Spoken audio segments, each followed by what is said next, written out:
이상은 선생이 영계에서 보낸 메시지 5. 영계에서 온 성 어거스틴의 참회록이 되겠습니다. 서문 1. 내 어머니는 장로교인으로서 어릴 때부터 할머니 손을 잡고 교회를 다니기 시작하여 일생을 제단에서 기도한 분이었습니다. 어린 시절부터 내가 철이 들어 교직 생활을 할 때까지도 어머니는 항상 나에게 빈들의 마른 풀같이 시들은 나의 영혼이라는 찬송가를 불러주시면서 내 신앙을 이끌어 주셨습니다. 나는 어머니의 신앙적 인도에 잘 따르면서 순종하였습니다. 이것이 하나님께서 나를 찾아주신 터전이 된 것 같습니다. 이러한 내 신앙은 어머니의 개종과 함께 일대 변혁을 맞았습니다. 장로교회에 다니면서 하나님을 보여달라고 기도하던 어머니는 불기둥과 함께 강림한 예수님을 체험한 후 당시 남들이 소위 이단이라고 부르는 통일교회에 입교하여 독신 축복을 받게 되었습니다. 그것은 결국 내 신앙길에도 직접적인 영향을 미쳤어 나도 어머니의 인도로 통일교회에서 축복 결혼을 받게 되었습니다. 나는 목회자의 길을 선택한 남편을 내조하면서 바르고 고전 신앙인의 모습을 지키기 위해 나름대로 노력하였습니다. 그러던 어느 날 기도 가운데 하나님의 음성이 찾아왔습니다. 하나님께서는 나를 뜨거운 용광로에 넣으시고 내 과거의 모습을 다시 녹여 당신의 딸의 모습으로 새롭게 지으시고 싶어 하셨습니다. 누구나 신앙생활을 하다 보면 자신의 내면에서 하나님의 음성을 듣는 경우가 종종 있지만 내 경우는 다른 사람들의 경우와는 달리 좀 더 구체적인 것이었는데 그것은 하나님의 새로운 메시지가 나에게 직접 전달되고 있다는 그 점입니다. 1968년 축복 결혼을 받고 3년 전도 기간 중 특별 수련회를 준비하다가 너무도 지쳐서 잠시 침대에 누워 있었는데 매우 큰 손이 불쑥 나타나 커다란 오선지가 그려진 악보를 한 장 한 장 넘기며 나의 메시지를 받아 적으라고 했습니다. 그때 일부 메시지를 리포트하였지만 그것이 무엇을 뜻하는지 알 수 없어서 대수롭게 여기고 지나쳐 버렸습니다. 그 후 잠결에 이 불효자식아 하며 우리 같은 소리가 들려와서 우리 부부는 깜짝 놀라 일어나 무릎을 꿇고 앉아 있었는데 하늘로부터 새 노래를 받아 적으라는 호통이 들려왔습니다. 그때부터 나는 탈진 상태에서 통곡을 하며 40일 밤낮으로 100여곡을 받았습니다. 그 후부터 하나님께서는 나에게 여러가지 새로운 사실을 알려주셨습니다. 그 내용은 일반인들이 이해하기 어려우며 오해하기 쉬운 내용이 너무 많아서 그 메시지 공개를 놓고 적지 않은 고민을 하였습니다. 하늘로부터 받은 100여 동료는 1992년에 이르러서야 비로소 야호 하나님 그리고 그 이후 하늘의 메시지는 96년 12월 나를 찾아준 하나님이라는 표제로 각각 출판되었습니다. 내가 영계 무용세계의 서신을 본격적으로 리포트하게 된 것은 1997년 4월로 기억하고 있습니다. 그때는 그동안 가까이 지냈던 이상헌 통일사상연구원 원장이 갑자기 별세하신 때였습니다. 내가 그분의 연결식장에 참석하고 있었는데 이상헌 선생이 영적으로 나타나 저녁에 당신 집으로 찾아가겠다고 했습니다. 그때부터 이 선생은 일정한 시기에 나타나 영계에서 직접 보고 느낀 것을 나에게 전해 주었습니다.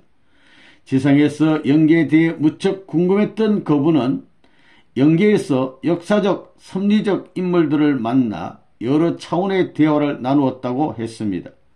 예수님, 공자, 석가모니, 무하메드, 소크라테스, 스웨덴보르그, 산다싱 등 성현들과 아담, 해와, 아브람, 이삭, 가룟 유다, 세례 요한 등 성경에 등장하는 섭리적 인물들, 그리고 칼 마르크스, 레닌, 스탈린, 히틀러, 무솔리니, 도조, 기시, 아이젠하워, 이성만, 박정희, 김환란, 박마리아 등 30여 명의 생생한 메시지가 그것이었습니다. 그러한 내용들은 영계의 실상과 지상생활로 엮어져 출판되었습니다. 이 책은 최근 이상은 선생이 영계에서 만난 기독교의 대표적 신학자 성 어거스틴에 관한 내용을 담은 것입니다. 성 어거스틴이 이 책을 통해서 고백한 내용들은 개신교와 가톨릭의 입장에서 볼 때 매우 충격적인 것이 아닐 수 없을 것입니다. 나는 그 반향이 만만치 않을 이러한 내용들을 일반인에게 공개하기까지 적지 않게 고뇌하였습니다. 그러나 분명히 이 메시지는 하나님의 뜻에 따라 양심적인 신앙인들을 찾아가지 않을 수 없을 것이라 생각합니다. 저항할 수 없이 무한히 압도해 오는 하나님의 성령과 영계에서 밀려오는 새로운 진리의 힘은 어떤 인간의 이성이나 판단을 초월하여 규정할 수밖에 없을 것입니다. 나를 찾아오신 하나님이 가르쳐주고 일러주신 말씀 중에서 가장 핵심적인 것은 첫째, 살아계신 하나님을 알게 하라. 둘째는 영계를 알게 하라. 셋째는 죄를 지으면 반드시 벌받고 그 심판에 따른 탕감법칙을 알게 하라는 것이었습니다.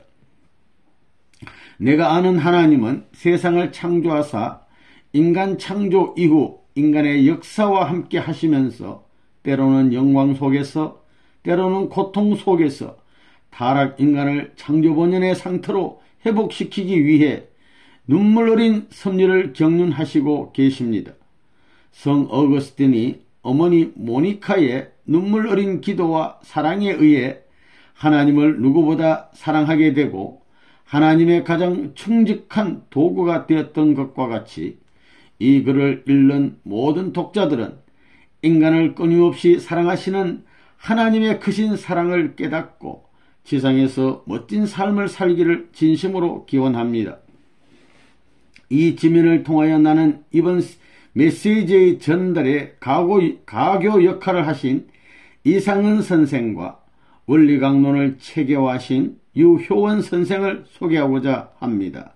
먼저 이상은 선생은 1914년 9월 5일에 함경남도 정평군 신상면 화동리에서 유학자인 이수영 선생의 삼남으로 태어나 1956년 통일교회에 입교하신 후 문선명 선생님으로부터 36가정 축복을 받고 문선명 선생님의 사상인 통일사상과 성공이론을 체계화하였습니다. 선생은 선문대학교 석자 교수로 재직하면서 제9차 국제통일사상 심포지엄을 개최하던 중 향년 84세로 이 세상을 마감하였습니다. 선생의 선치는 3.1 만세 사건으로 수감되기도 한 애국자로서 유아 시절부터 선생에게 민족주의적 교육을 고무시켜 주었습니다. 선생은 고등 보통학교 시절 반일 감정에 불타 공산주의 진영에서 주도하는 민족주의 운동에 가담하였으며 이로 인해 일본 경찰에 끌려가 심한 고문과 옥고를 치루었습니다. 그 후 보성 고등 보통학교를 졸업하고 세브란스 의과대학에 입학한 선생은 공산주의 유물론에 깊은 회의를 느끼게 되면서 진정한 민족애와 인류애가 무엇인가에 대해 깊이 골몰하게 되었습니다. 이러한 사상적 편력을 거쳐 종교에 관심을 기울이게 되면서 급기야 통일교회에 입교하게 되었습니다. 세브란스 의과대학을 졸업한 후 통일교회에 입교할 때까지 선생은 세브란스 의대병원, 원산 구세병원, 영동 구세병원, 충북 도립 영동병원, 대한경찰병원을 두루 거치셨고 개정중앙병원, 이성내과병원을 개업하는 등 의사로서의 외길도 걸었습니다. 선생은 문선명 선생님의 말씀에서 차원 높고 생경한 사상적 내용을 발견할 때마다 감탄과 놀라움을 금치 못하였으며 개인적으로 사상적인 내용에 관해 문선명 선생님께 질문을 하면서 수많은 가르침을 받아 통일사상과 성공이론을 체계화하였습니다. 그 이후부터 선생은 국내외의 교수 및 각계의 지도자들에게 43차의 통일사상 세미나와 7차의 성공이론 세미나를 개최하고 500여 회의 학술 강연회를 주재하면서 새로운 정신개혁운동, 가치관운동을 벌여오셨습니다. 한편 국제과학통일회의 아이커스 통일사상 분과의 명예의장으로 지내면서 기존의 학문을 통일사상의 기반 위에 정착시키는 데 일생을 바치셨습니다. 그 다음은 유효원 선생에 관하여 소개하고자 합니다. 유효원 선생은 문선명 선생님께서 축복하신 맏형격 3자녀 중 한 분으로서 세가정 지극히 인자하며 수범적 삶을 보이셨습니다. 모범적. 선생은 1914년 9월 25일 부친 유경한 씨와 모친 이신실 씨의 3남종 차남으로 태어나셨으며 1933년 4월 평안북도 정주군 오산 고등보통학교를 졸업하신 후 1939년 4월 경성제국대학 의학부 재학 중 뜻하지 않는 병으로 중퇴하였습니다. 그 후 1948년 연평도에 연복중학교를 설립하고 초대 교장으로 취임하여 교육자로서의 사회에 봉사하시기도 하셨습니다. 선생은 1954년 5월 1일 세계기독교 통일신령협회 일명 통일교의 창립 멤버 중 한 분으로서 1960년 10월 14일 초대 협회장으로 발령을 받으신 이래 협회장으로 봉직하다가 1970년 7월 24일 57세를 일기로 별세하였다고 합니다. 1953년 11월 초순 선생은 처음으로 문선명 선생님의 원리 원본을 접하게 되었습니다. 그날부터 선생은 그 내용을 수없이 읽고 베껴가면서 항상 감격과 희열의 탄생을 연발하면서 생활하셨습니다. 그 후 선생은 불편한 몸을 이끌고 하루에 15시간씩 원리 강의를 강행하며 통일교의 식구 교육을 전담하였습니다. 원리에 대한 토론이라면 식사와 밤낮을 잊은 채 그것에 전적으로 도취하여 상대방이 이해했다는 것을 확인하기 전까지는 원리에 관한 설명과 토론을 중단하는 일이 결코 없었습니다. 선생의 당시 생활은 교회 신도의 면담, 각종 사무 처리, 원리 해설의 체계화 작업 등 긴장의 연속이었습니다. 이러한 가운데 이른바 원리 해설 초판이 출간되었습니다. 그 후 몇 년이 지나 원리 해설에 이어 원리 강론이 출판되었는데 이것은 문선명 선생님의 지도를 받아 선생이 세운 생애 업적 중에서 가장 대표적인 것이라 할 수 있을 것입니다. 이처럼 통일 원리와 통일 사상을 체계화하신 두 어른의 공로를 우리는 결코 관과할 수 없을 것입니다. 두 어른의 삶과 사상 그리고 신앙이 성 어거스틴의 메시지에 대한 독자 여러분의 이해와 무관하지 않다고 여겨져서 간략하게 소개하였습니다. 하나님의 보호 아래 독자 여러분의 건성을 비름하지 않습니다. 2000년 6월 10일 리포트 김영순. 서문 2. 나는 성 어거스틴입니다. 지상에 살아가는 수많은 사람들 앞에 그리고 신앙인들 앞에 내 고백을 전하기 위하여 오늘 서문을 쓰고자 합니다.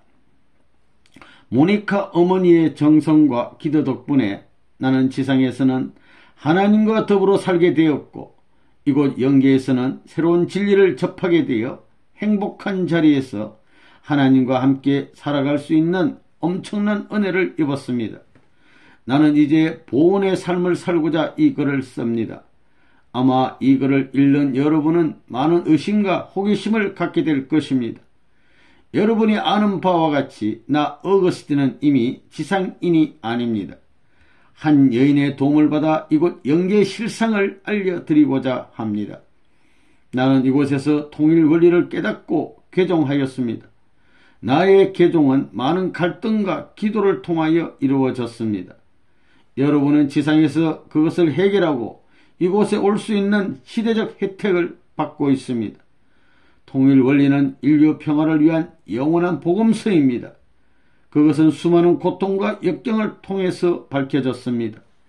인류의 항구적 평화를 구현하기 위해서는 어떤 험난한 가시밭길도 개의치 않고 한 생애를 살아오신 어른이 우리와 함께 계십니다. 그분이 누구인가 기도해 보십시오. 나는 그분의 모습을 영계에서 확실히 보았습니다. 빛과 광채 속에서 인간의 허울, 인간의 모습, 채를 쓰고 일하시는 그 어른을 보았습니다. 신앙인들이여, 오리라 하던 메시아는 다름 아닌 문선명 선생이시오. 천상천하의 참부모님입니다. 그분이 80생애를 어떻게 사셨는가, 그리고 지금 무슨 일을 경륜하고 계시는가를 살펴보십시오. 그렇게 하면 여러분은 오직 하나님과 인류 해방을 위하여 일생 동안 몸부림치신 그 어른의 실적을 경험할 것입니다. 여러분은 여러분의 인생을 지상 생활에만 미련을 두고 살면 영원한 세계의 보금자리를 잃게 됩니다. 여러분의 귀하고 소중한 기회를 놓쳐서는 안 됩니다. 여러분 모두는 누구나 예외 없이 이곳으로 와야 합니다. 이곳 영계로. 그러나 이곳 영계의 영원한 행복한 보금자리는 아무나 올 수 없습니다. 지상생활을 통해서 준비한 사람만이 이 자리로 올 수 있습니다. 내 영계 참회록을 끝까지 정독하고 하루빨리 통일 원리를 연구하십시오. 마음의 장벽도 종교의 장벽도 모두 허물어 버리고 자신의 영원한 삶을 위하여 준비하십시오. 나 어거스틴은 그러한 사람이 가장 현명하고 지혜롭다고 생각합니다. 나 어거스틴은 분명히 그리고 간절한 마음으로 여러분에게 이 메시지를 전합니다. 여러분 모두는 이곳에서 하나님과 기쁘게 만나기를 기원합니다. 2000년 6월 10일 하늘나라에서 성 어거스틴. 추천의 글. 지상에서 한때 의사로 생활하였던 이상헌이다. 그러나 지금은 영계의 대사로 임명을 받고 영계에서 지내고 있다. 영계 대사. 3개월 이상 만나보았던 성 어거스틴을 간략하게 소개하고자 한다. 성 어거스틴은 하나님에 대한 자존심과 하나님에 대한 열망과 하나님에 대한 모든 것에 대하여는 어느 누구에게도 양보하지 않는 야신가였다. 그런데 원리 강사가 그러한 야신가에게 통일 원리를 소개하였던 것이다. 통일 원리가 너무도 체계적이며 신비로운 내용이므로 그분은 어거스틴은 그 내용을 넋이 나간 사람처럼 열정적으로 청강하였다. 마지막으로 메시아 재림의 연대가 시대별로 설명될 때 그분은 소스라치게 놀라면서 어찌할 바를 몰랐다. 그 후 그분은 며칠 동안 나타나지 않았다.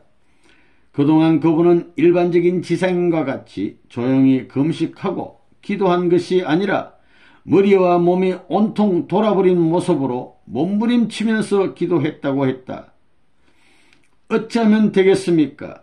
왜 제가 살아온 시대에 메시아의 혜택을 받지 못합니까? 제가 열심히 하나님을 모시고 결혼도 하지 않고 살아가면 그 시대에 메시아를 보내주시리라고 생각했는데 왜 저는 그 시대와 상관없는 사람이 되었습니까? 라고 하면서 그분은 미친 사람처럼 흥분하였다. 어떤 위로와 충고도 그에겐 효력이 없었다. 그분은 대굴대굴 굴러가면서 몸부림치며 가슴을 파헤쳐가며 너무도 억울하다고 했다. 그러나 결국 그분은 신앙인의 자세를 끝까지 견지하면서 승리한 모습으로, 겸손하고 숙연한 모습으로, 초췌한 모습으로 다시 일어섰다. 그리고 자신에게도 메시아를 위하여 일할 수 있는 기회를 달라고 했다. 참으로 뜨거운 상봉의 시간이요, 참으로 감동의 시간이요, 뜨거운 눈물의 시간이었다. 지상에서 채를 쓴 여러분들이여, 얼굴과 머리를 갈기갈기 찢어가며 개종한 어거스틴의 장한 모습을 보라. 여러분 모두는 시대에 뒤떨어진 고루한 신앙의 장벽을 무너뜨려라. 메시아 구세주는 한 분이며 하나님도 한 분이니 한 마음으로 한 곳에서 만나길 기원한다. 2000년 6월 10일 하늘나라에서 이상헌. 구세주는 한 분이라는 한 분. 참아보니 목차고요. 넘어가서 본격적으로 성 어거스틴의 삶, 신앙, 사상에 대해서 알아보겠습니다. 먼저 이 내용은 기존에 출판된 서적의 내용들을 정리한 내용이 되겠습니다. 어거스틴에 대해서 정리한 내용이 되겠습니다. 이 글은 성 어거스틴이 살아생전에 쓴 자매록을 비롯 기독교 사전, 기독교 문화사간, 세계 철학 대사전을 참고하여 정리하였습니다. 이렇게 됐습니다. 어거스틴이라는 사람은 354년 로마의 지배하에 있던 북아프리카 누미디아의 다카스테라는 도시에서 부친 파트리시우스, 이분은 이교도를 믿는 분인데 파트리시우스와 어머니 모친 모니카는 기독교인 사이에서 출생하였다. 어거스틴은 어릴 적부터 어머니로부터 그리스도의 이름을 빛내도록 교육을 받으면서 성장하였다. 그의 어머니는 기독교 역사상에 등장하는 여러 여인 중에서 상당한 선망과 존경의 대상 중 한 분이다. 특히 아들에 대한 그녀의 사랑과 신실성은 조금도 간과할 수 없을 것이다. 그러한 배경에도 불구하고 그의 청소년기는 하나님에 반항하며 방탕한 생활이 주류를 이루었다. 어머니가 기독교인이라서 아들을 위해서 많이 기도를 했는데도 불구하고 어거스틴은 어릴 때 방탕한 생활을 했다고 합니다. 16세에 이르렀을 때 그는 정욕을 극복하지 못하여 죄를 범하고 말았다. 현재 그녀의 이름은 밝혀지지 않고 있지만 어거스틴은 한때 그녀를 무척 사랑했던 것으로 전해진다. 그리하여 그의 나이 18세에 그의 아들 아데오타투스가 태어났는데 후일 일반 사람들은 그를 하나님의 아들이라고 불렀다. 어거스틴은 카르타게에서 생활하면서 동방종교와 기독교를 융합시킨 마니교에 심취하였으며 금욕주의에 깊은 관심을 두면서 구원의 길을 찾게 되었다. 그가 마니교에 심취해 있는 동안 끊임없이 의문을 제기했던 것은 악의 고난과 존재의 본질에 관한 문제였다.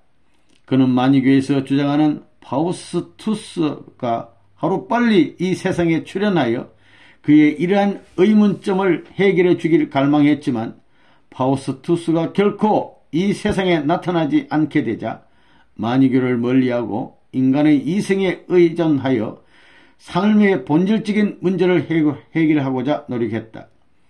어거스틴은 이곳에서 수사학, 문학, 음악, 수학 등을 위시하여 히랍 철학과 로마 철학에 관통했다. 그리하여 철학적인 지식으로 그가 항상 지니고 있었던 문제를 해결하고자 시도했지만 아무런 해답을 얻지 못한 채 의문점들만 계속 늘어날 뿐이었다. 그는 악의 고난, 악의 본질, 악의 기원에 대해 그릇된 개념을 여전히 지닌 채 마니교와의 완전 결별을 선언하게 되었다. 그 후 384년 그는 밀라노에 가서 빼어난 수사학자 겸 주교인 암브로시우스의 설득력 있는 설교를 듣고 마침내 그리스도에 기하게 되었다. 플라톤 철학을 비롯하여 그동안 축적된 그의 다양한 학문적 지식은 그가 복음을 이해하는 데 촉매 역할을 했다. 당시 어머니 모니카는 자기의 아들이 기독교로 전향했다는 사실을 알고 몹시 기뻐하였다. 모니카는 어거스틴의 변화된 생활을 목격한 후 그의 내연의 철을 북아프리카로 되돌려 보내고 그의 삶을 오직 그리스도에게만 헌신하도록 배려하였다. 마침내 어거스틴에게 하나님의 역사가 새롭게 시작되었다. 그러나 암브로시우스는 어거스틴이 그의 생활을 온전히 그리스도에게 바친 것에 대한 확신을 갖지 못하고 있었다. 그때부터 어거스틴은 참회록을 쓰기 시작하였는데 그의 참회록에는 다음과 같은 내용이 전하고 있다. 내 영혼 깊은 곳에서 소용돌이 치는 회한과 고통으로 인해 내 눈물은 그칠 줄을 몰랐다. 그것은 내 제목이 제목이 너무도 엄청나게 커서 죄 지은 것이 엄청나게 커서 내 힘으로는 도저히 치유할 수 없는 것이었다. 그리고 전하는 바에 의하면 어거스틴이 그의 친구 알리피우스와 함께 정원에 앉아있었을 때 아이들이 떠드는 소리와 함께 특별한 음성을 들었다는 것이다. 그것은 바로 너의 옆에 있는 성경을 펼쳐 읽으라는 것인데 그 성경 내용은 낮과 같이 단정히 행하고 방탕과 술에 취하지 말며 음란과 호색을 가까이 하지 말며 쟁투와 시기하지 말고 오직 주 예수 그리스도의 옷을 입으며 정욕을 위하여 육신의 일을 도모하지 말라. 로마서 13장 13절 것이었다. 그때 그의 나이 32살이었다. 그의 일상생활은 한층 더 성화됨과 동시에 영적 성장도 고양되었다. 그런 가운데 그는 그의 아들과 그의 친구 알리피우스와 함께 부활주일에 암브로시우스 주교로부터 세례를 받았다. 모니카는 그녀의 기도가 마침내 응답되었음을 확인하고 감격하여 마지 않았다. 어머니는 어거스틴에게 고향 땅으로 돌아가 복음을 전파할 것을 권고하였다. 어거스틴은 어머니의 권고에 따라 어머니와 아들 그리고 몇몇 친구들과 함께 북아프리카로 돌아갈 모든 준비를 마친 후 로마의 오스티나 항구에서 출항을 기다리고 있을 때 불행하게도 어머니 모니카는 갑자기 병에 걸려 죽고 말았다. 어머니의 죽음 직전의 모습에 대한 기록은 그의 참회록에 매우 정교하게 그려져 있다. 그 후 유일한 희망이었던 그의 아들마저 타카스테에서 죽게 되자 어거스틴은 말할 수 없는 슬픔과 고통에 직면하게 되었다. 그러니까 어머니도 돌아가시고 어릴 때 난 아들도 죽고 그는 얼마 되지 않는 유산을 모두 처분하여 일종의 종교 모임을 결성한 후 오직 기도와 성경 공부, 집필에 책을 쓰는 것, 집필에 그의 모든 시간과 정력을 투여하였다. 이때부터 어거스틴의 명성이 아프리카 전역에서 서서히 부상하게 되었다. 391년 초기 항구도시 히포에서 그는 발렐리우스의 보좌 주교로 지내면서 그 주교로부터 주교의 계승자가 될 것을 권고받았다. 어거스틴은 그의 권고를 극구 사양하였지만 결국 그 주교로부터 안수를 받았다. 그때부터 그의 교회 사역은 본격적인 차원으로 시작되었다. 교회 사역을 통한 그의 신앙이 얼마나 진실되었는가는 그의 참회록에 상세하게 드러나 있다. 그가 주교로서 사역하는 동안 오직 성경을 해석하고 가르치는 일에 전심전력을 기울였는데 성경을 중심한 그의 영적 지식은 후세까지 적지 않은 영향을 미쳤다. 어둠의 생활에서 광명의 생활로 전향된 그의 삶은 그리스도로 말미암아 실현된 것이다. 그리고 그는 구원이란 하나님의 은총으로서 인간에게 값없이 주어진 선물이라고 생각하고 이러한 진리를 전파하는 데 조금도 망설이지 않았다. 그리고 그는 하나님의 실제와 창조 그리고 이 세상의 악의 실체 등에 대해서도 확고한 학문을 정초하였는 바 그러한 그의 가르침은 전 기독교계에 엄청난 영향을 끼쳤다. 이처럼 어거스틴이 저술 작업과 복음 전파에 전력을 기울이고 있을 무렵 북아프리카는 그 지역 전체를 휩쓸던 이교도 반달족의 침입을 받게 되었다. 이로써 로마 제국의 영향권에 있었던 카르타게 그리고 히포 등의 일부 도시가 점령당했다. 그때 어거스틴은 모든 주교들에게 양떼를 결코 버리지 말 것을 촉구하면서 침입자들에게 강력하게 대항하였다. 그러나 3개월 후 히포는 침입자들에게 완전히 점령당하고 말았다. 어거스틴은 430년 8월 28일 그의 나이 76세에 이 세상에서 유명을 달리했다. 어거스틴은 당시 기독교의 사상적 위협에 대한 교리적 논쟁을 벌림으로써 기독교 진리에 대한 정통적 이해를 구축하였다.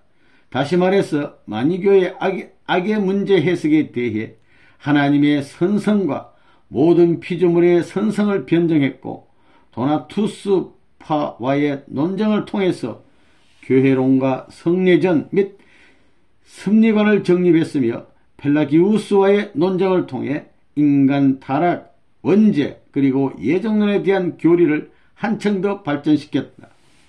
어거스틴의 사상은 13세기 토마스 아퀴나스에 의해 아리스토텔레스주의가 재해석되면서 가톨릭 신학으로 정착하게 되었고 중세에 있어서 가톨릭 신학으로서 전 세계의 기독교에 영향을 끼쳤으며 16세기 루터, 칼빈 등 종교개혁자들에게도 지대한 영향을 미쳤던 것으로 전해지고 있다. 이러한 내용이 어거스틴에 관한 내용이었습니다. 그러면 본격적으로 어거스틴이 연계해서 보내온 참회록 제1부 성 어거스틴의 참회록 되겠습니다. 1. 성 어거스틴의 지상에서의 삶 1. 유년기의 삶 이제 어거스틴이 보내온 메시지가 되겠습니다. 일반적으로 볼 때 이거 어거스틴이 이제 말하시는 거예요. 일반적으로 볼 때 내 유년기에는 특별히 뛰어난 점은 없었던 것 같아. 그러나 일반적인 아이들의 성장 배경과 다른 점이 있다면 그것은 자식을 두고 항상 기도와 정성을 들이고 살아가는 내 어머니 모니카의 영향을 크게 받아 나는 천체로부터 작은 미물에 이르기까지의 모든 피조물은 하나님으로부터 유래되었다는 관념 속에서 성장하였다는 점일 것이다. 나는 어린 시절에 어머니의 기도 시간이 너무도 길어서 그 시간이 끝날 때까지 기다리다가 지루함을 참지 못해 지쳐서 어머니 옆에서 잠이 드는 경우가 많았다. 그리고 어떤 때는 어머니의 기도 시간 도중에 나는 살금살금 밖으로 기어나와 동네를 한 바퀴 돌아보고 친구가 없으면 여기저기 친구를 찾아다니면서 어디로 가면 재밌게 놀 수 있을까 하는 생각을 하면서 밖에서 서성거리는 경우도 적지 않았다. 그렇게 되면 어머니는 나를 찾기 위해 온 동네 구석구석을 돌아다니곤 하였다. 그 어머니는 나에게 하나님에 대한 교육을 철저하게 시켰다. 심지어 길바닥에 있는 작은 돌멩이나 모래알까지도 하나님이 함께 하신다고 가르쳤다. 내 생활이 너무 안일한 생각에 잠겨 있거나 노는 일에 치우치면 어머니는 하나님을 위하여 할 일이 많다는 등 여러 말씀을 많이 하여 주었다. 그리고 우리 인간은 하나님으로부터 지원받았기 때문에 하나님의 은혜를 잊어버리고 살면 그것은 배은망덕한 행위라고 수없이 가르쳤다. 어머님이 음악의 교육을 한 것 같습니다. 그리고 식사 시간에 내 어머니는 차려진 음식물 하나하나를 성별하고 하나님께 감사드리면서 나에게 이 모든 음식물은 하나님이 마련해 주신 것이니 하나님에 대한 감사와 고마움을 항상 잊지 말라고 여러 차례 타일러 주었다. 그 외에도 내 어머니는 나에게 여러 측면으로 하나님에 대한 교육을 시켰다. 그리고 어머니의 삶 자체는 오직 하나님을 섬기는 것이며 그것을 인생의 전부라고 생각하며 신앙생활에 몰두하였다. 어머니의 신앙관은 일반인의 신앙관과 전혀 달랐다. 나는 이러한 분위기 속에서 성장하였기 때문에 여러 친구들과 마음 놓고 뛰어놀고 싶은 내 욕망은 항상 어머니의 신앙관에 억눌려 있을 수밖에 없었다.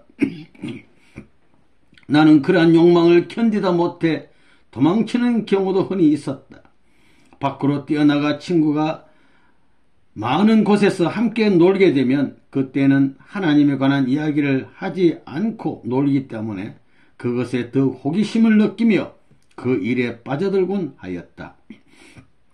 세월이 점점 흘러감에 따라 나는 나도 모르는 사이에 어머니의 교육 방향과 정반대 방향에서 생활하는 것을 오히려 즐기게 되었다.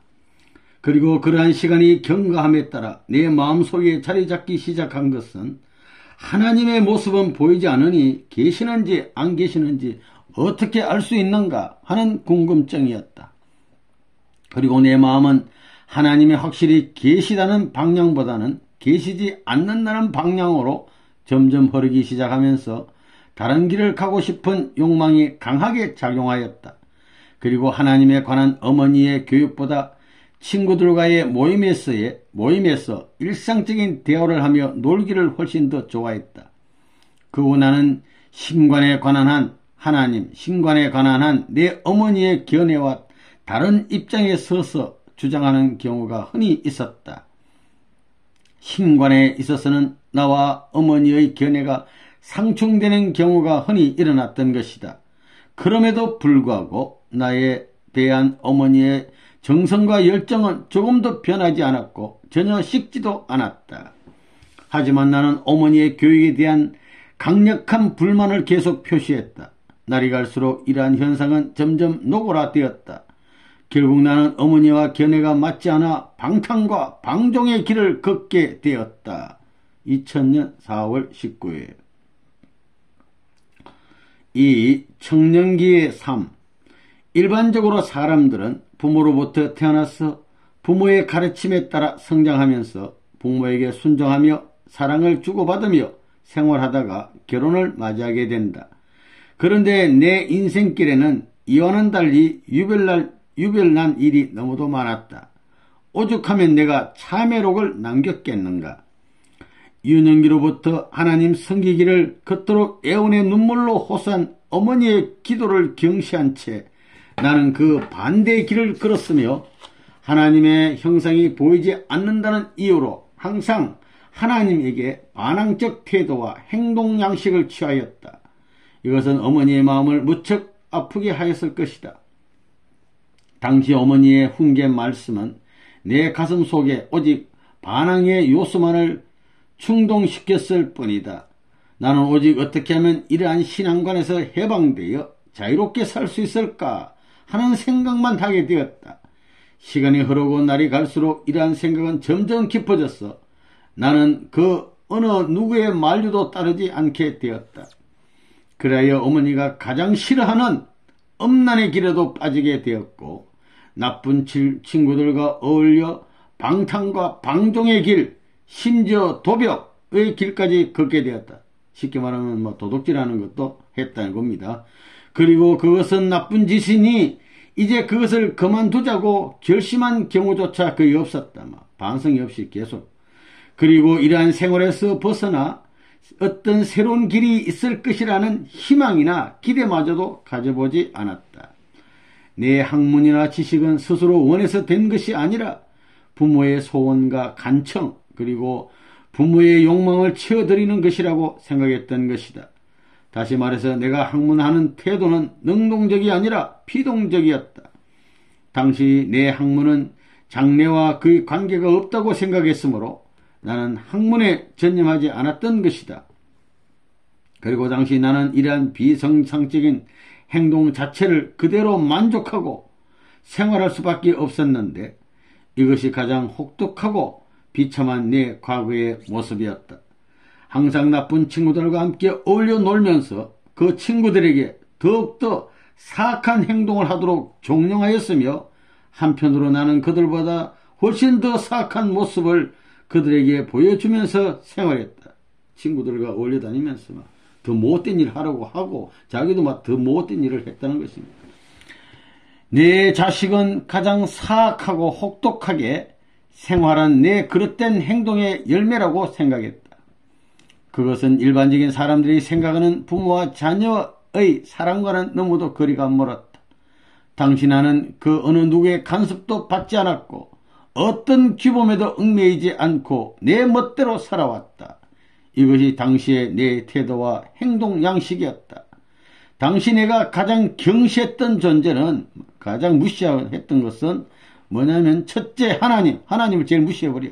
둘째는 내 부모를 무시하고, 세 번째 무시한 것은 나와 함께한 여인이었다. 내가 사귀던 여인들을 무시해요. 하나님 무시하고 부모 무시하고 사귀는 여인 무시하면 모든 걸 무시하는 거 아닙니까? 이렇게 생각했다는 거예요. 당신은 이들에게 일말의 염려도 관심도 갖지 않았다. 결론적으로 말하자면 내 생에 있어서 청년기는 긴 방탕의 시기였다고 할 수 있다. 이와 같이 용서받을 수 없는 과거의 내 모습에서 어떻게 오늘날 수많은 기독교인들에게 성김을 받는 거룩할 성자 성 어거스틴의 모습이 되었을까? 무엇이 오늘의 내 모습으로 만들어 놓은 것인가? 그것은 무엇보다도 내 어머니의 정성어린 기도와 인내심 때문이요, 하나님의 끊임없는 사랑 때문이라고 생각한다. 3. 장년기의 삶. 인간이 세상에 태어나서 살다가 육신이 노쇠하여 하나님 앞에 갈 때까지 인간은 소우주로서 하나님의 분신이다 라는 사실을 대부분의 사람들은 거의 모르고 일생을 마감할 것이다. 나도 역시 그렇게 일생을 보냈다. 그러나 나는 청년 시절에 종교의 본질에 입문하면서부터 내 인생관이 새롭게 정립되기 시작했다. 그때부터 나는 청소년기와는 전혀 달리 신관에 대해서 많은 관심과 흥미를 가지게 되었다. 장년기에 인간은 하나님의 분신으로 살아가면서 이 우주에 존재하는 극미의 원자, 지극히 작은 원자 세계에서부터 지극히 큰 극대의 천체에 이르기까지 어느 것 하나도 하나님의 것이 아닌 것이 없다. 인간 육체와 정신의 어느 부분도 모두 하나님의 것이다. 인간의 작은 세포에서 미세한 솜털까지도 인간 자신의 것은 하나도 없다. 이와 같이 인간에 있어서 하나님의 손길이 닿지 않는 것이 하나도 없는 것이 사실이다. 그러면 이러한 인간은 어떻게 창조되었는가? 이러한 문제에 대해서 인간은 거의 모르고 있는 실정이다. 그럼에도 불구하고 인간은 자신의 육신을 자기 마음대로 생각하고 자신의 소유물처럼 함부로 사용해왔다. 이것이 사실이라면 인간을 창조한 하나님은 인간의 개체에 대해서 세밀하게 알고 있을 것이 아니겠는가? 인간은 어디서 왔으며 그리고 어떤 과정을 거쳐서 어떻게 창조되었으며 인간의 창조 목적은 무엇인가 등등을 알고 있는 존재가 분명히 있어야 한다. 그리고 그분이 하나님이라면 하나님은 틀림없이 이러한 모든 것을 잘 알고 있지 않겠는가? 그리고 인간을 계획하고 창조한 분이 하나님이라면 하나님과 인간과의 관계는 도대체 어떤 관계인가? 인간에 있어서 육신을 낳아준 부모가 있고 인간을 창조한 하나님이 또한 존재하신다. 부모와 자녀와의 관계, 하나님과 인간의 관계는 어떤 관계인가? 내 장년기에는 이처럼 오묘한 관계와 하나님의 섭리에 대하여 분명하게 밝히고자 그리고 구체적으로 연구하고자 시도하였다. 내 장년기에 내가 주로 흥미와 관심을 가지고 생활한 것은 내가 세상에 태어난 목적은 무엇인가? 인간에 대한 하나님의 소망과 궁극적인 목적은 무엇인가? 그리고 인간은 결국 어디로 가는가 등등이었다. 그리고 내가 연구한 학문에 대하여 내 스스로 책임지고 싶었다. 내 학문으로 말미암아 후세의 많은 사람들이 결코 혼란에 빠져서는 안 될 것이며 내 제자나 후배들에 대해서도 나는 기꺼이 그 책임을 지려고 노력하였다. 지난날 내 삶의 방향은 무엇이며 나는 어떤 목적을 두고 살았는가? 그리고 인간은 어디서 와서 어디로 가는가에 대해서 또 대해서도 명백히 기록하고자 노력하였다. 나는 하나님의 분신으로서 값진 일을 하고 싶었다. 그리고 이 땅의 온자로서의 책임을 완수하고 싶었다.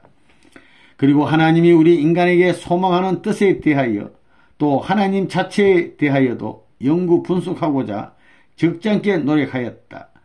우리 인간이 하나님께 해야 할 도리가 무엇인가, 그리고 인간은 왜 하나님의 규범 속에 살아야만 하는가에 대해서도 세밀하게 기록하고 싶었다.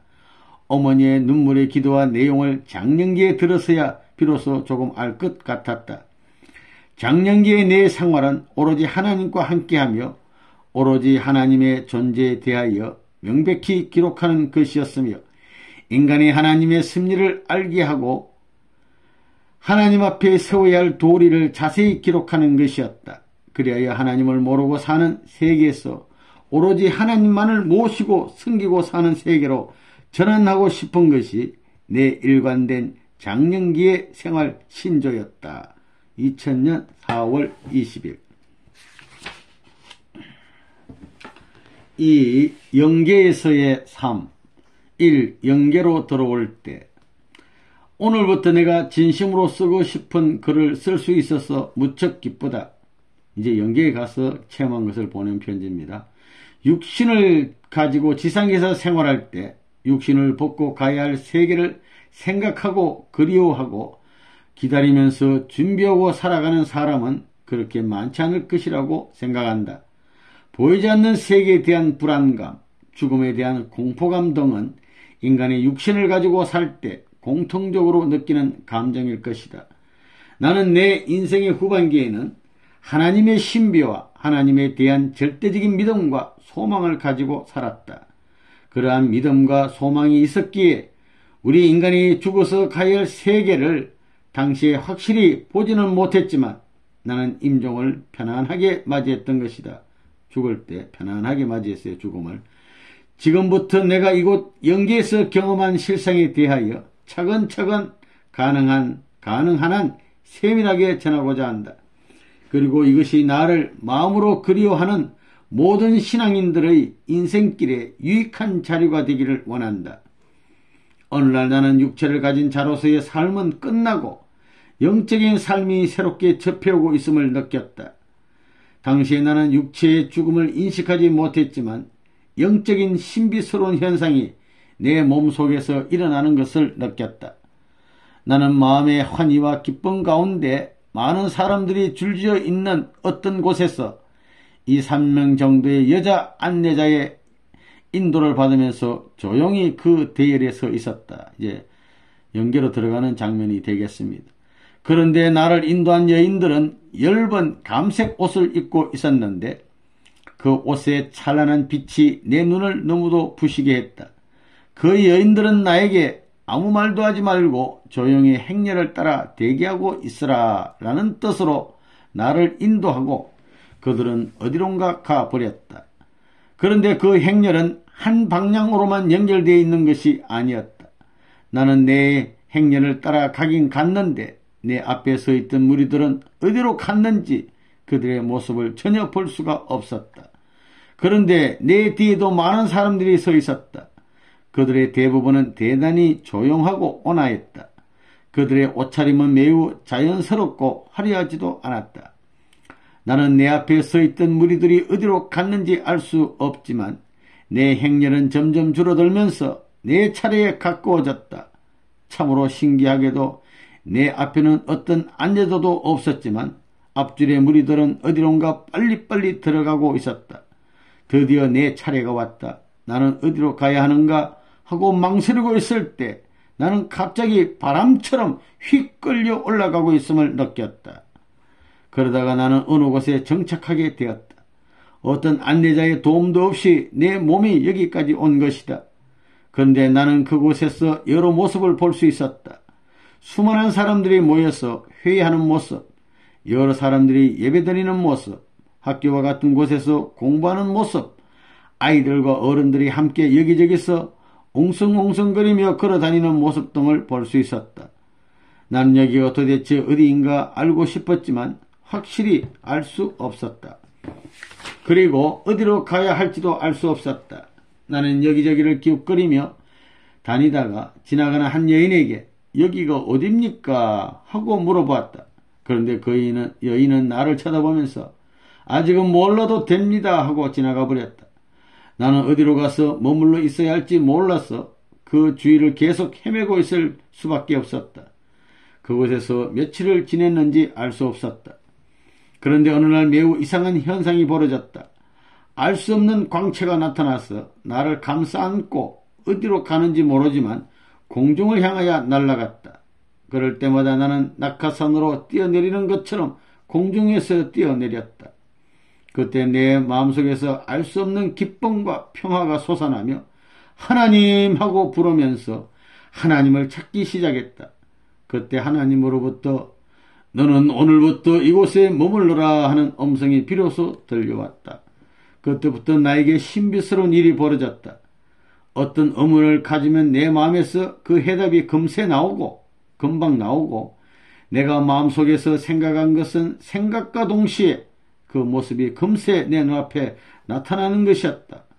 그리고 어디를 가볼까 하고 생각하면 내 몸이 그 생각에 따라 움직이고 있었다. 그때서야 비로소 나는 이것이 지상의 삶이 아니라는 사실을 깨닫게 되었다. 당시 무형세계에서 본 현실은 지상세계에서 경험한 것과 거의 같았기 때문에 내 육신의 삶과 영인체의 삶을 분별하기 어려웠다.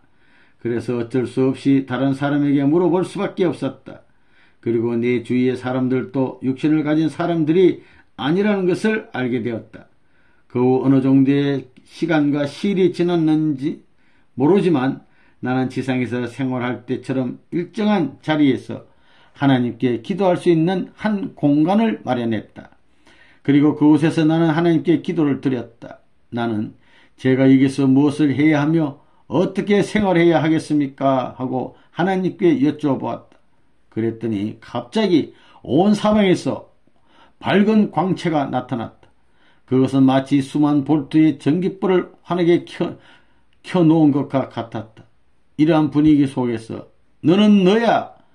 그러니 너가 내 되기를 기도하라는 음성이 잠시 들려왔다. 그리고 그 후에는 아무런 음성도 들리지 않았다. 그런데 나는 그 말의 의미를 깨달을 수 없었다. 너는 너야.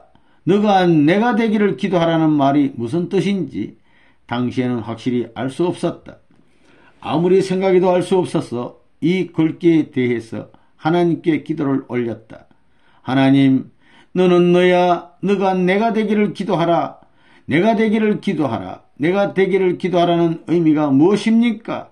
나는 이것을 몇 번이고 반복하면서 기도하였다. 그러던 어느 날 또다시 환한 불빛 속에서 너는 너야. 어거스틴이야. 너 어거스틴은 여호와 하나님이 되기를 기도하라. 너는 너 자신일 뿐이야. 어거스틴은 하나님이 함께하는 자가 되라는 음성이 들린 후 그 주위가 갑자기 깜깜해졌다. 나도 모르는 사이에 내 눈은 눈물 범벅이 되었다. 그리고 내 마음속 밑바닥으로부터 회개의 눈물이 흐르기 시작했다. 그리고 지난날 내가 하나님을 섬긴 것은 내 지나친 교만에서 비롯되었다는 것을 내 자신이 스스로 깨닫게 되었다. 이 점에 대해서 깊이 회개하였다. 이러한 회개는 내 자신으로서는 전혀 억누를 수 없었던 것이었다. 하나님을 섬기는 자로서의 교만과 이기심으로 말미암아 내가 하나님과 하나 되지 못했다는 갖가지 생각들이 내 마음 깊은 곳에서 용수순침을 억누를 길이 없었다. 나는 하나님 여호와여 제 잘못을 용서하소서 하고 절규하기 시작했다. 나는 그러한 회개의 날이 얼마나 지났는지 확실히 알 수 없었다. 나는 다만 내 마음을 계속 정화하는데 적지 않은 시일이 흘렀다는 사실만을 기억할 뿐이다. 이 기간에는 하나님은 나타나지 않으셨다. 그러나 하나님이 함께 하실 때까지 나는 계속 기도하며 회개할 것이라고 결심했다. 너는 너야. 너는 너일 뿐이야. 나는 내 일생을 통하여 하나님을 모셨지만 하나님께서 나와 함께 하시지 못했다는 뼈저린 회개의 기도를 계속 올렸다. 2000년 4월 24일. 이 성 어거스틴이 머무르는 곳, 나는 하나님의 뜨거운 사랑과 강체 속에서 지내긴 했지만 하나님께서 원하시는 바의 뜻을 분명히 깨닫지 못하여 그것을 온전히 실현하지 못하는 경우가 적지 않았다. 그래서 나는 여러 차원의 기도를 계속하면서 하나님의 말씀에 즉시 예 하고 대답할 수 있는 모습과 기준이 되려고 온갖 노력을 하였다. 이러한 노력이 어느 정도 진행됨에 따라 나는 하나님은 매우 가까이 계신 존재임을 점점 깨닫게 되었다. 그리고 하나님은 여러 측면으로 내 모습을 성숙시켜 주셨다. 하나님은 어떤 때는 오색 찬란한 불빛 속에서 나타나기도 하시고 겨울이처럼 불어닥치는 불빛으로 현현하시기도 하셨다. 그리고 어떤 때는 하나님은 먼 곳에서 비치는 저녁 노을 같은 빛으로 나타나셔서 내가 스스로 하나님 하고 반겨 부를 때까지 기다려 주시기도 했다. 사실 하나님은 사랑의 덩어리 자체다. 내가 미처 하나님을 깨닫지 못할 때는 그 불빛은 꼼짝도 하지 않고 그곳에 계속 머물고 있다가 하나님이 함께 하시는구나 하는 것을 깨닫게 되면 그 불빛은 순식간에 사라져버렸다. 이러한 일이 수없이 반복된 이후에야 비로소 하나님이 나와 함께 하심을 깨닫게 되었다.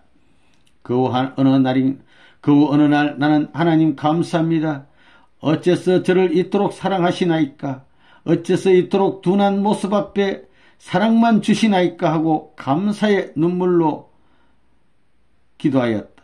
그때 하나님은 봄날 한 줄기 따사로운 햇빛이 비치듯이 내 온몸을 감싸 주시면서 나는 오래전부터 너와 함께 하였지만 항상 너는 너였다. 이제 너는 내 뜻을 깨달았으니 너는 너의 사명을 다하라.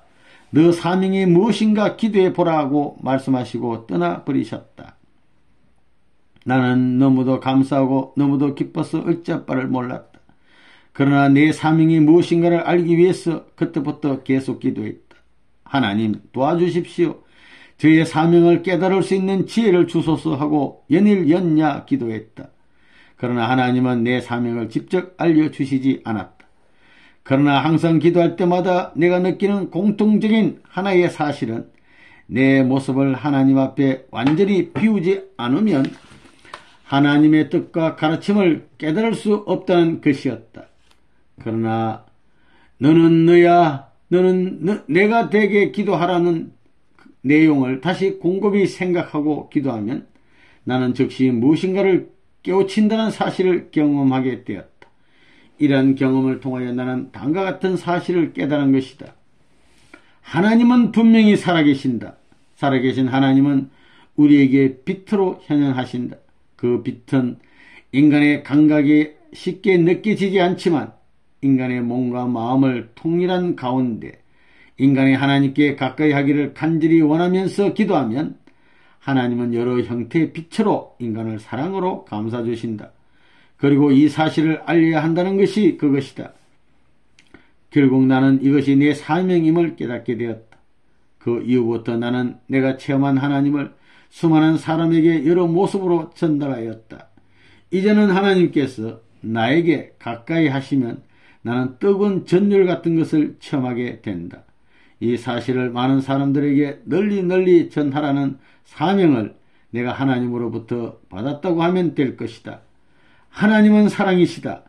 하나님은 인간에게 빛으로 나타나신다. 그리고 하나님은 항상 나와 함께 계신다. 모든 사람들이 하나님의 이러한 모습을 발견하고 느껴야 할 것이다.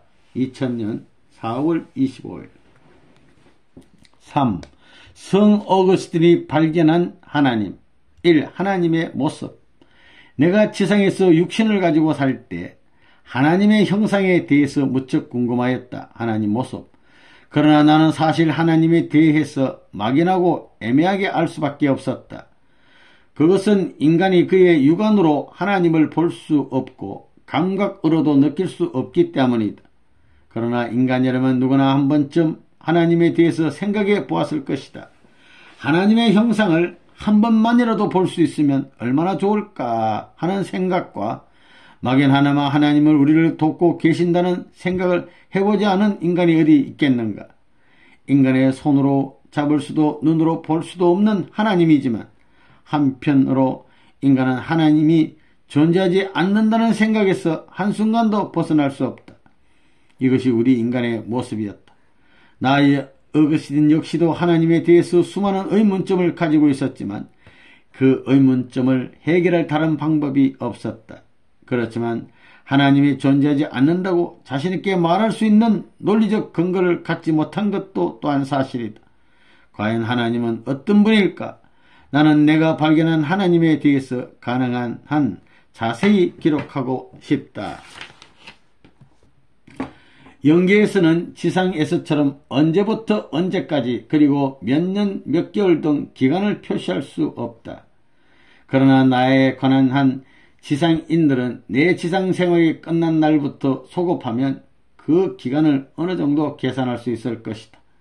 나는 앞에서 이미 언급한 바와 같이 여기 영계에 입문한 날로부터 지금까지 항상 하나님의 뜻과 하나님의 오묘한 진리, 하나님의 섭리 역사, 인간과 하나님의 관계 등등에 대하여 항상 관심을 가지고 그것에 대한 사실을 기록으로 남겨두고 싶었다.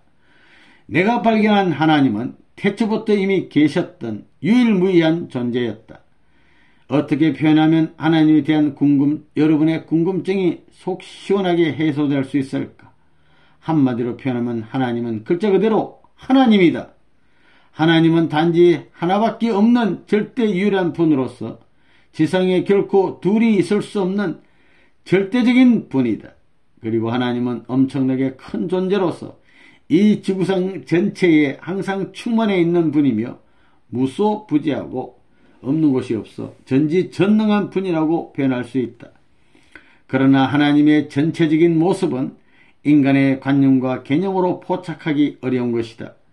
그러므로 하나님은 인간 생활에서 사용되는 어떤 언어로 이렇게 저렇게 표현된다 할지라도 그것은 정확하지 않을 것이다.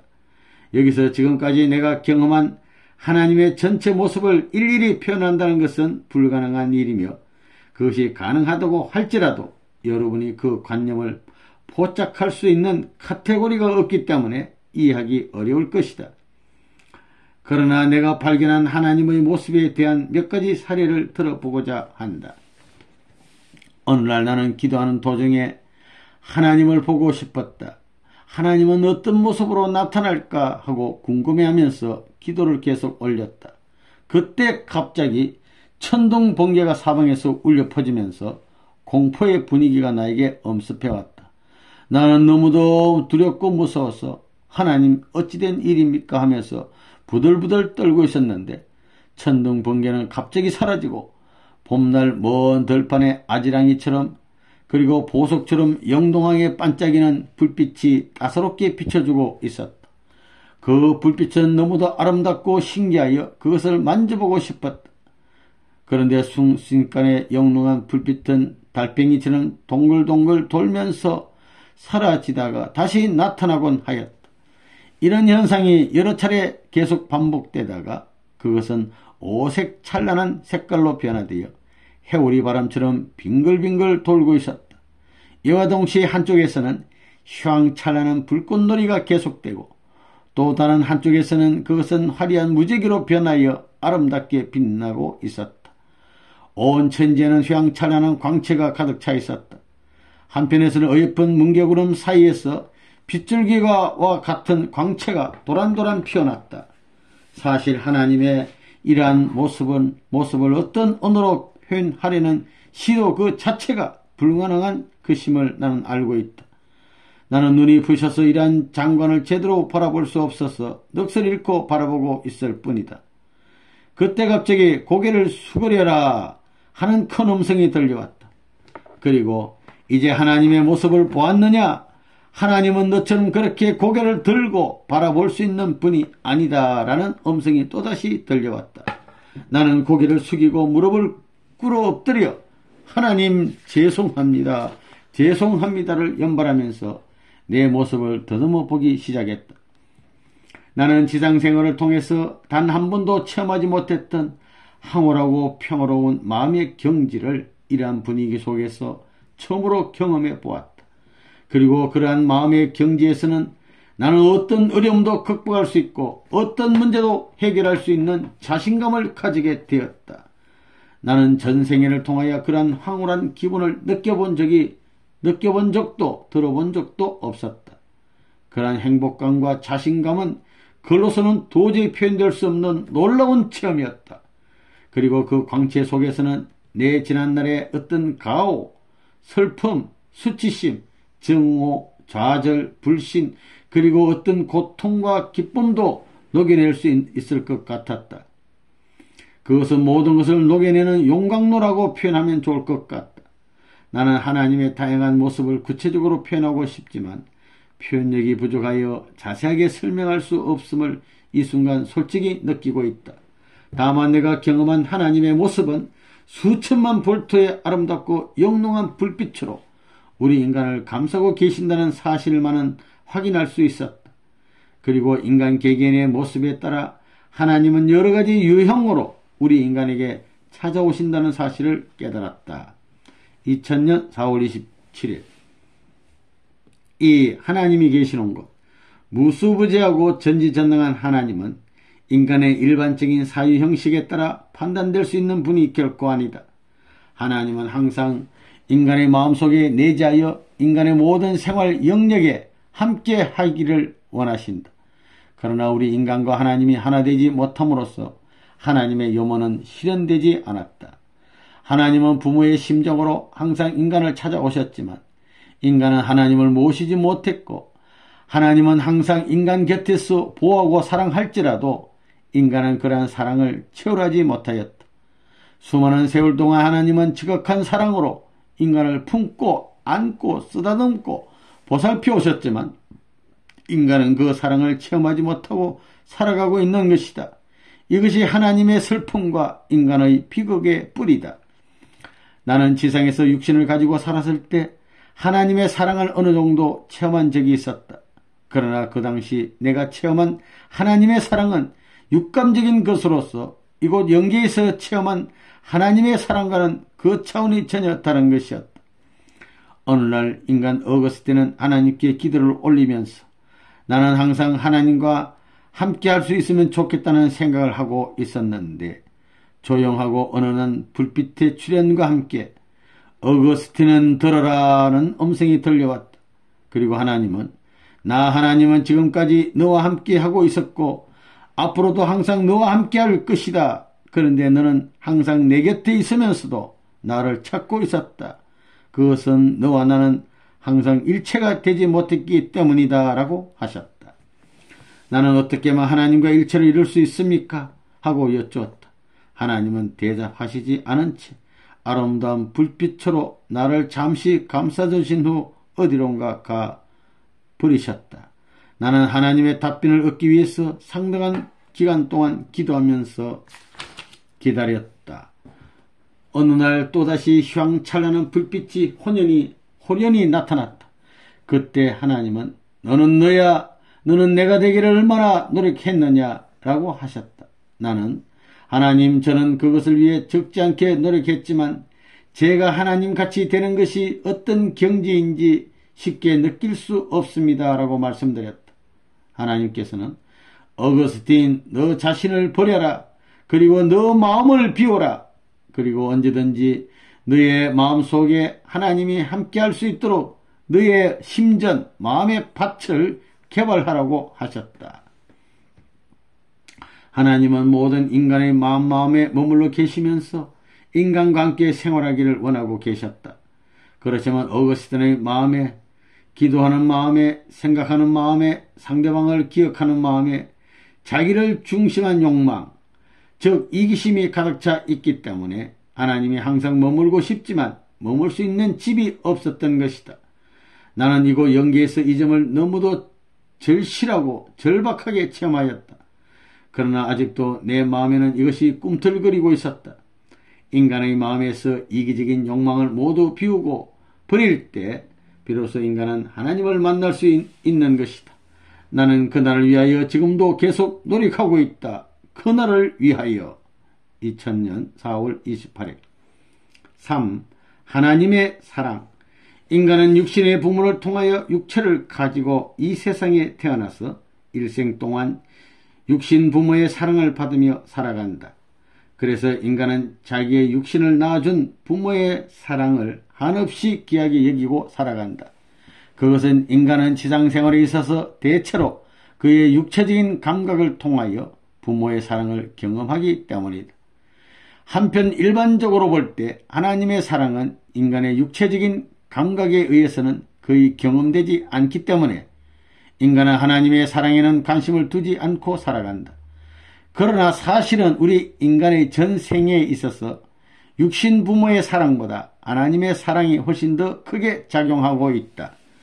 그럼에도 불구하고 대부분의 인간은 하나님의 사랑을 거의 감지하지 못하고 살아가고 있다. 나는 지상 생활에서 하나님의 사랑을 어느 정도 깨닫기는 했지만 하나님은 우리 인간이 생각하는 것보다 훨씬 더 깊고도 넓은 사랑을 우리에게 주고 계시다는 사실을 깨닫지는 못했다. 나는 육신을 벗고 이곳에 온 이후 하나님의 사랑을 수없이 체험하였지만 그 사실을 확실하게 깨닫지 못해서 오랜 기간 동안 계속 회개하였던 것이다. 당시 내 심경을 글로 표현하기가 매우 어렵다. 나는 인간이 하나님을 모시고 기도하고 간구하고 부탁드리는 것은 하나님을 모르기 때문에 그들이 그렇게 하는 것이라고 생각했다. 하나님은 인간이 필요한 모든 것을 미리 아시고 인간이 기도하고 간구한 것들을 모두 예배해 놓고 기다리는 것이다. 그것은 마치 아이가 엄마 이것을 주세요 라고 말하기 전에 엄마는 아기가 필요한 모든 것을 미리 알고 준비해 놓고 기다리시는 것과 같다. 나는 이곳에 와서 하나님의 음성을 들은 후 내 자신도 알 수 없는 부족함과 그릇됨을 느끼고 계속 기도한 적이 한두 번이 아니었다. 그때마다 하나님께서 어거스티나 하고 부르신 후 나에게 아무 말씀도 하지 않으셨다. 그리고 내가 무릎을 꿇어 엎드려 경배를 올리면 하나님은 어거스티나 하고 몇 차례 부르신다. 부르신 후 그냥 떠나버리셨다. 나는 아무 말씀도 올리지 못하고 엎드려 앉아 회개의 눈물을 흘리고 있으면 하나님은 너의 눈물은 하나님의 마음을 아프게 하노라 라고 하신 후 이번에도 떠나셨다. 그 이후 나는 하나님 앞에서 울지 않기로 결심했다. 그것은 하나님의 마음을 아프게 하지 않기 위함이었다. 내가 하나님을 체험한 경우에는 이것이 전부가 아니다. 나는 하나님의 사랑을 여러 차원으로 체험하였다. 어느 날 나는 하나님을 소개하는 차원에서 내가 직접 체험한 하나님의 모습에 관해서 어떤 사람에게 열심히 설명하여 주었다. 그리고 나는 그에게 당신도 하나님을 직접 만날 수 있다고 했다. 그런데 며칠이 지난 후 하나님께서 나를 부르시고 하나님을 만날 수 있다고 너가 얘기한 그 사람을 하나님은 직접 만날 수 없다. 너가 하나님 대신 그에게 하나님의 모습을 전구해 줘라. 하나님은 그를 만나기엔 아직도 먼 거리에 있다. 너가 너 자신을 사랑하듯이 그를 사랑으로 인도하라. 그러나 하나님이 그를 직접 만날 수 없다는 이야기를 전하지 말라고 하셨다. 수많은 세월 동안 하나님은 인간과 함께 동거동락하기를 원하셨지만 인간이 그 기준에 미치지 못함으로써 인류의 복귀 섭리가 계속 연장되었던 것이다. 이러한 사실을 상기해 볼 때마다 내 마음은 한없이 쓰리고 아팠다. 나는 누구에게나 하나님의 모습을 자신만만하게 소개할 수 있고 인간이라면 누구나 하나님을 직접 만날 수 있는 그들 자신의 심적 기준을 세우기 위해서 계속 노력할 것이다. 나뿐 아니라 모든 인류가 스스로 자신의 심전을 개발하고 마음의 밭을 개발하고 자신의 신앙 자세를 바르게 정립할 수 있는 그날이 하루속히 오기를 나는 간절히 기도할 것이다. 2000년 4월 29일